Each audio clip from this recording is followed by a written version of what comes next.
Good morning, afternoon, evening or night, whenever you're watching this, welcome. I'm back in the place where I shot my shortest mudlarking video to date. For those following on Google Earth, it's near the town centre of Sorby Bridge, and this will be a short one too. The premise is the same, walking backwards and forwards up this short stretch of beach, from the rocks here to the water by the weir, and pick out anything interesting, useful, recyclable or historically interesting that the river has dropped, and fill the rest of the bag up with plastic trash and get it out of the river system. I'm under no illusions, I'm barely making a dent, but if we all do a little bit, then that makes a big difference.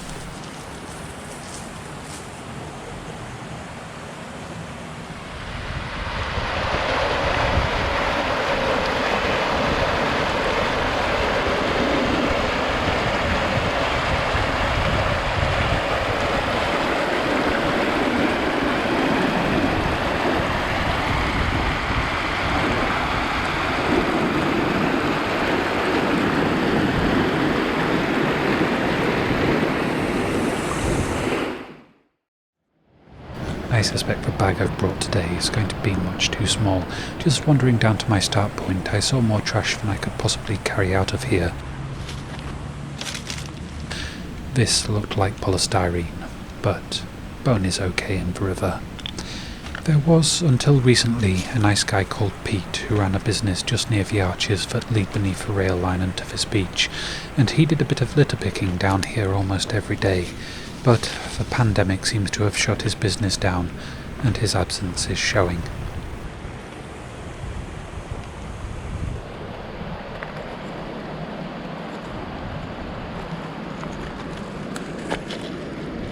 A little pontil mark from an old hand-blown bottle. Apparently these are a bit prized by beachcombers, though if they've been tumbled in the sea, the ones that are being prized will be smoother around the edges than this one.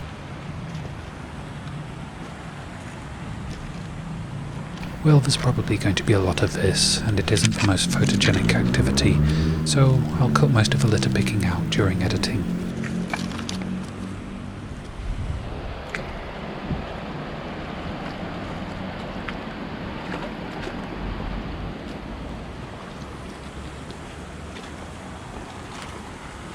Polystyrene, and a little cut glass, drawer handle, I think. A bit of a medical drip by the looks of it, and more polystyrene. There usually is more if you find one piece.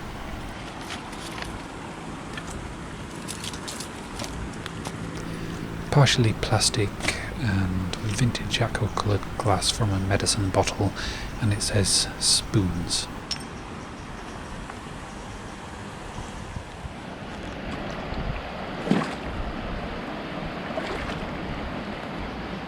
A tape measure. I do wonder sometimes, are craftspeople and construction workers afraid of bins? I find so many tools in the river. Only a fraction of them will be from someone working on structures over the water and accidentally dropping them in. Rinse the foam off the foam product. And the rim of a post-medieval redware thing. Probably a rising bowl. Could potentially be several hundred years old, but they're such a common find I could fill my house with them if I took them all.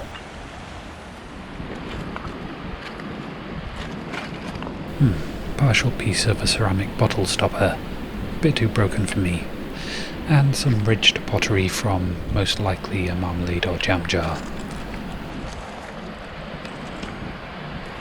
Ooh, I've spotted something. Sorry, I'm aware that my excitement over seeing a heavy chunk of brass with no ornamentation is not the reaction most people would have upon seeing it, but I like to imagine what I might make with it when I melt it down. It could become anything, part of a lost wax casted sculpture of a seahorse perhaps, with its tail wrapped around aluminium fronds of seagrass. That, by the way, is not a promise that that's going to happen. I haven't even fired up my forge once yet, and the learning curve will be steep. It would be an unusual outing by this river if I didn't find some copper wire.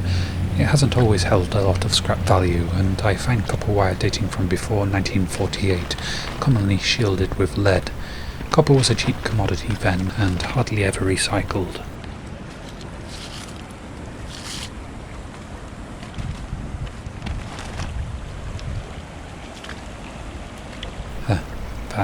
I think I'll leave.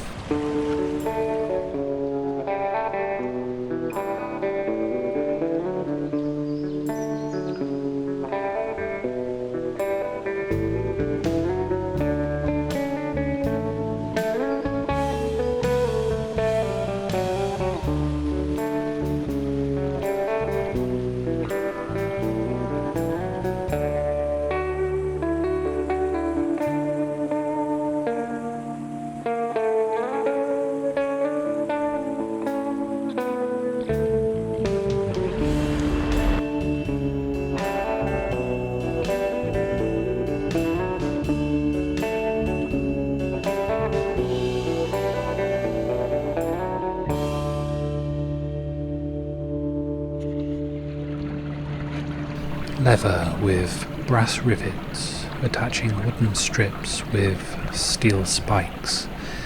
I am struggling to remember what this is. I found it before and I'm sure someone's told me before. Perhaps someone can tell me again. This might be an interesting place to come magnet fishing. Would that be appealing as a video? The much maligned common wasp, either drinking or collecting some iron-enriched water. I'm not sure if it matters to the wasp that it's full of iron oxide. It might be just to mix with wood pulp to make a new wall for the nest, or it might be for cooling the nest. Anyway, wasps are very, very useful. They eat the insects that eat the food that humans grow. Curious piece of pottery, geometric patterns and strange angles. Whatever this was either an odd shape or very shallow. I'll hazard a guess and say ashtray. Could be wrong, other suggestions are welcome.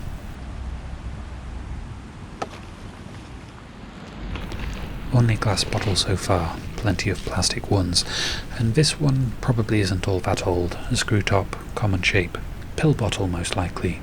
I think that I'm going to leave it. Perhaps another mudlarker will like it, and there is at least one other I know of who comes here. Awesome, bare copper wire. Someone's had a fairly substantial bonfire on this beach, with plenty on it that really doesn't burn well, including plastics, concrete, this copper pipe, which I'll take, and looks like industrial something. Steel anyway. I swear to you that I haven't moved this next item. I know a lot of people will doubt that when you see it. Not this. This copper coin. This isn't the first copper disc I've found just sitting on a stone. It's possible, of course, that someone put it there for someone like me to find, but it's happened in some very hard to get to places, so I must assume the river sometimes does this too. Looks like a penny. I can hear them, but I rarely ever get to see them. Pigeon babies. I think I've seen one peering out of a little alcove under a bridge after most of the flock had taken off in fright at my arrival. And this bridge holds the Caldervale railway line. The station in town was opened in 1840, so it's a safe assumption the bridge was built just before then, and Bramwell Bronte, the brother of famous sisters Charlotte, Emily and Anne, was briefly the assistant clerk in charge of the station.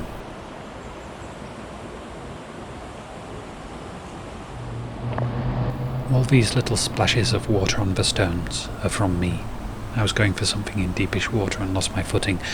Only my feet are wet, but it made a big splash. Anyway, onto this. I do kind of recognise it. My dad has a tool which looks very similar to it, only complete. I think it was antique when he got it from his dad, and I don't recall what it's called, or, to be honest, what the intact thing looks like or its purpose, because my visual memory is now non-existent due to a fairly common condition called aphantasia. But I'm sure there'll be someone watching who can identify it by name. Please do if you can. Plastic sweet wrapper, and I've seen the very corner of a copper pipe. And this, another thing I don't know, but it looks like part of it is brass, so I'll take it.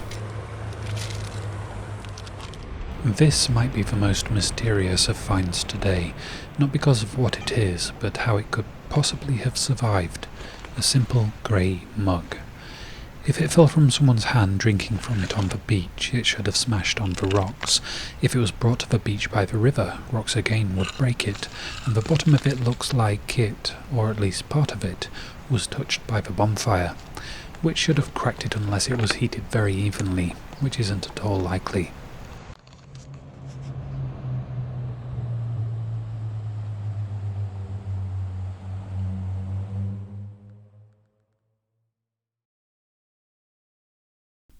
A very brief roundup time this time. I found far more plastic rubbish than the none I'd like, and some Japanese knotweed and the claw of an invasive species of crayfish, so the river isn't in great health. But I do still like that little beach, and I enjoy getting out next to the river, whatever I'm there for. There's usually something to find, whether that's just a bit of copper or pottery. I don't have expectations there of anything historically significant, or even particularly interesting, although I have found both there at different times. I didn't find much of interest to me this time, but I did find some things that I'll be able to use. The blue and white in a craft project, the mug to hold whatever needs holding other than anything that I would actually drink, so painting water probably, and the copper and brass, of course, will get melted down one day, hopefully soon. The small amount of lead I found, and some of the plastics too, will be recycled. This coin looks like a penny, and a faint trace of a face isn't Queen Elizabeth. It looks male, so George V or VI, Edward VII or VIII. I think the direction of a head means it's got to be Edward VII. I really can't make out a date, but that would put it between 1901 and 1910. And that makes it the oldest coin I found while out mudlarking. That's not a great boast. I know people who've found 2,000-year-old coins, but who knows, it might be the start of a run of finding old coins. I did find another old coin in the very next outing. I remain curious about the old tool and the spiky wooden leather and brass and steel thing, so if you know what they were, then please do share. Since the mudlarking roundup had so little of interest, and because I want to, I'm going to do a little run-through of thank yous. I've been waiting for 7 weeks for this purchase to be built and delivered. It's a very sturdy craft table, and it was paid for by people generously giving me gifts through Ko-fi. Those same donations have, over time, bought me a replacement computer when my old one died, allowing me to keep making videos, a forge, which I do go on about too much, and a GoPro Hero 8, which is to replace the Hero 7 Black I've filmed with for the last 49 and the next 5 mudlarking videos.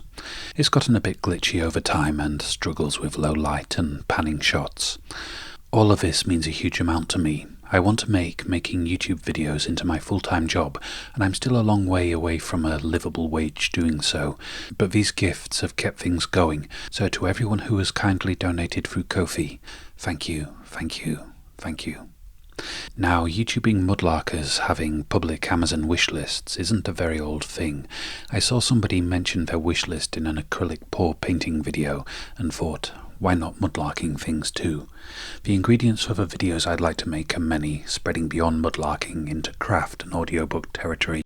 And though I've been buying them when I can over the past year, it's very slow going and reliant on the still quite small monthly YouTube ad revenue payments. I wasn't expecting many people to buy things off it, but people often surprise me with their kindness. I have a few things that came with notes in to identify who bought them, so thank you Beth for the model maker's hand drill. I've used it a few times so far and it's proving very useful. It will certainly appear in craft videos. And of course, thank you for the beautiful condition feeding bottle you kindly sent me. Thank you Lynn McClure, who supports so many of us mudlarking video makers, for the Ko-fi donations and for this bottle cutter, which I hope to make a video with, cutting down some vintage broken bottles and making candles in them. Thank you Barbara of the mudlarking channel Viennese Treasures. Please do check out her videos, link in the description, for these diamond-tipped rotary burrs, which are for some intended stone carving projects that I hope will turn out well enough to release videos of. 3 thank yous to Rosalind for the balsa wood, drawing pens and head torch. I've used the head torch in a few mudlarking outings, and I've drawn a design for a project with the pens that will make use of the balsa wood. Thank you Louise Guerin, I hope I pronounced that right, for the sculpting tool set. I have quite a few projects in mind that will make use of these. Thank you Rebecca O'Lynn for the specialist wax carving tools which I wanted for some lost wax casting projects, and for the tungsten carbide burrs which are for wood carving. It might seem like I'm planning too wide an array of projects for the craft channel, but if it's creative, I'll enjoy it, and I'll enjoy trying to make videos in a range of disciplines with skills that I haven't used in a long time and have yet to really test. I hope that when they come, people will enjoy them. And thank you to the person who bought me a spare camera battery, which means that since I received it, I haven't even run low on battery power whilst filming. I'm very sorry to say that I'm not great at remembering names and I can't find the little note that was included saying who sent it me, but it has made a big difference and is very much appreciated. If it was you, feel free to remind me in the comments and admonish me for messing up this particular thank you. That's all the ones with identifying notes so far, but not all of the gifts. Thank you to whoever bought the little Japanese gold lacquer kit. I've wanted to try my hand at kintsugi for a long time, and I have a few broken bowls ready to go. Thank you to whoever it was who bought me this new backpack. My old one has no zip pullers left, and it's a bit on the small side. It served me well, and I hope this one does too. There are a few more things that people have bought which had problems in the postal service and didn't arrive, so thank you to whoever bought the epoxy resin which unfortunately was damaged in transit. I do hope you got a refund. Thanks too to the person who bought a culinary brazing torch which suffered a similar fate, and Amazon assures me was refunded. Here's hoping that such occurrences are rarities and there won't be any more such problems. For all of these and for all the likes, comments, shares and any other support I've not mentioned, thank you. I am very grateful. I do hope you've enjoyed this short video. If you have, then please give it a like, a comment, a share, subscribe. And for those wishing to support the channel further, there's a few more options in the description below the video. Thank you all very much for watching, and for now, goodbye.